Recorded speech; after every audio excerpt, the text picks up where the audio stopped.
there I was, standing in the middle of a coffee shop. Phone on the floor, hands shaking, heart pounding so loud I could hear it in my ears, and every single person in that place was staring at me like I'd just seen a ghost. Which, technically, I had. The woman in the green scarf was still holding my arm. Miss, are you okay? Do you need me to call someone?" I looked at her, blinked, opened my mouth, and the only word that came out was, "No." No, that's it. That's all I could manage. One syllable.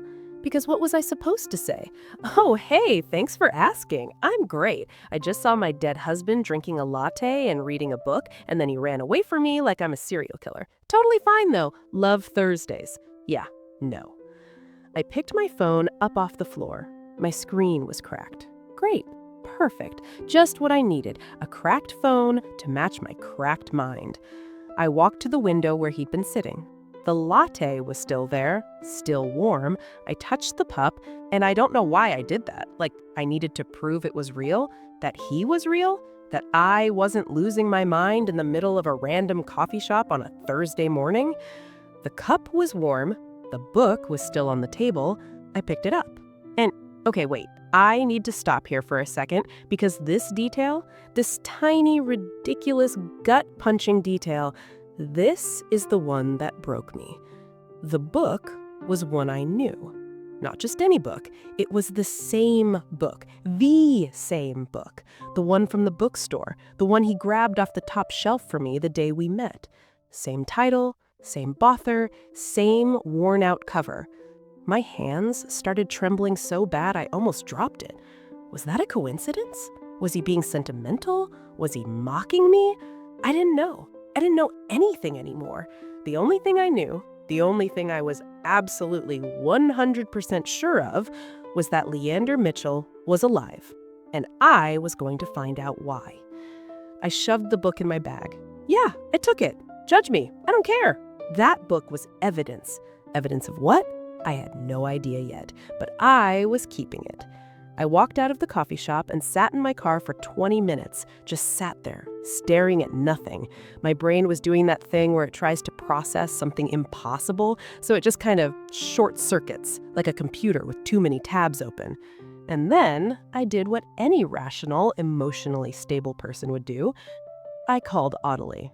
Audley picked up on the second ring. "Hey, babe, what's up? I found this amazing new brunch place, and they have..." "I saw Leander." Silence.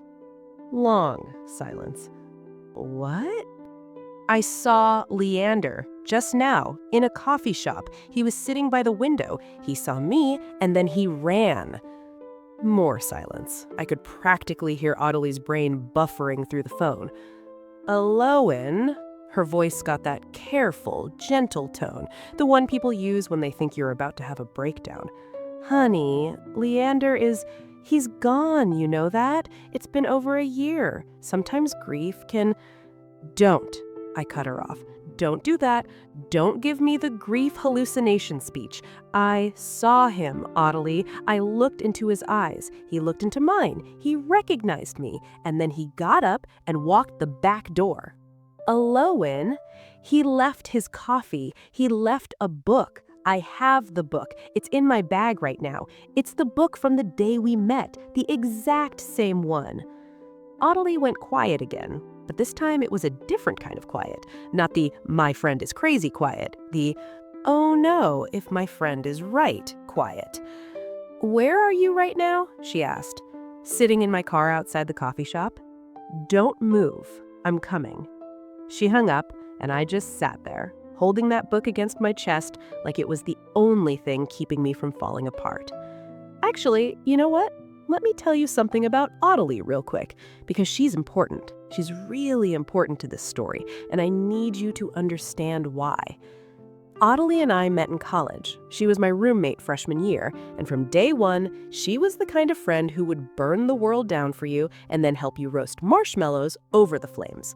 Loud, loyal, absolutely terrifying when she's angry. She's 5'2" and 110 pounds, and she once made a 6-foot-tall man cry at a bar because he wouldn't leave me alone. She's also the only person who got me through Leander's death. When I couldn't get out of bed, she brought me food. When I couldn't stop crying, she held me. When I wanted to give up, she wouldn't let me. She literally moved into my apartment for 3 weeks after the funeral because she was afraid to leave me alone. So when I say I called Ottilie, I mean I called the one person in the world who I knew would believe me, eventually, even if it sounded crazy. Ottilie showed up 20 minutes later. She got in my car, looked at me, looked at the book, looked at me again. "Okay," she said slowly. "Tell me everything. Don't skip anything." So I told her. Every detail. The gray jacket, the latte, the scar above his eyebrow, the way he looked at me, the way he ran, the book. When I finished, Ottilie leaned back in her seat and stared out the windshield for a long time. "So either you saw a ghost who drinks lattes," she said, "or your husband faked his death." Hearing it out loud made my stomach drop, because when you say it like that, your husband faked his death, it sounds like something from a bad movie, not something that happens to real people, not something that happens to you. But here's the thing.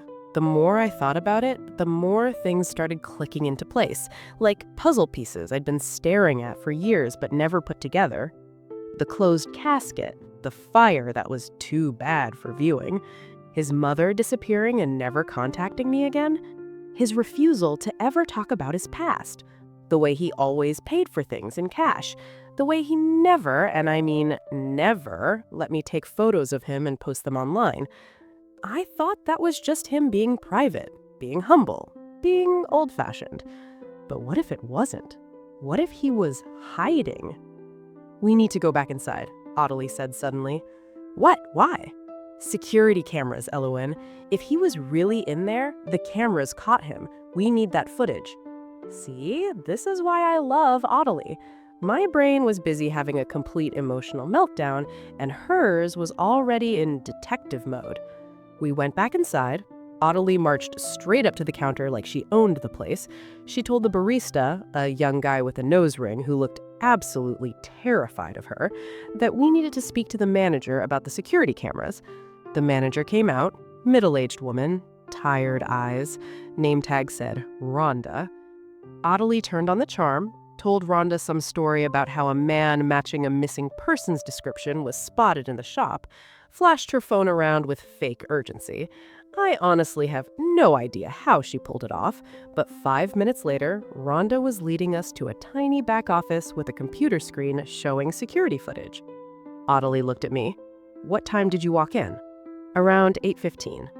Rhonda rewound the footage. 8:10, 8:12, 8:14. And there he was. On screen. Clear as day.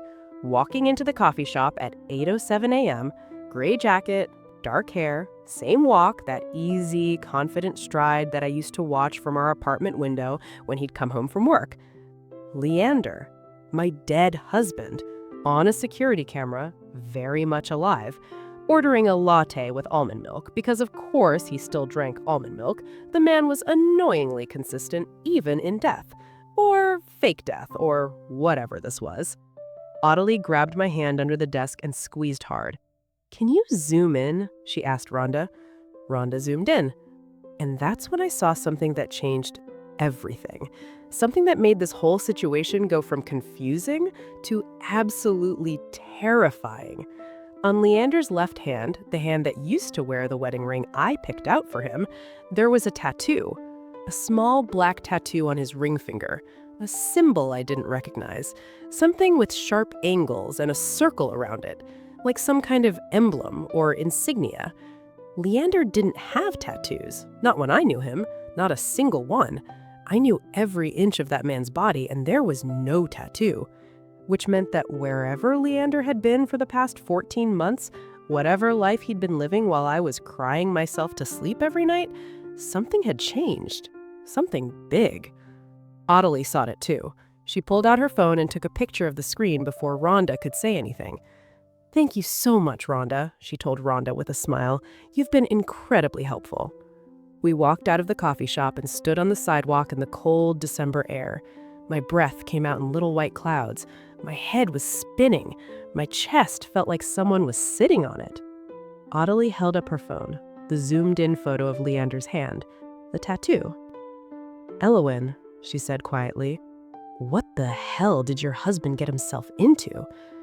I stared at the photo, at that strange symbol on the finger where his wedding ring used to be, and for the first time since I walked into that coffee shop, I wasn't just shocked anymore. I was scared. Because suddenly, this didn't feel like a man who faked his death to run away from a marriage. This felt like something much, much bigger.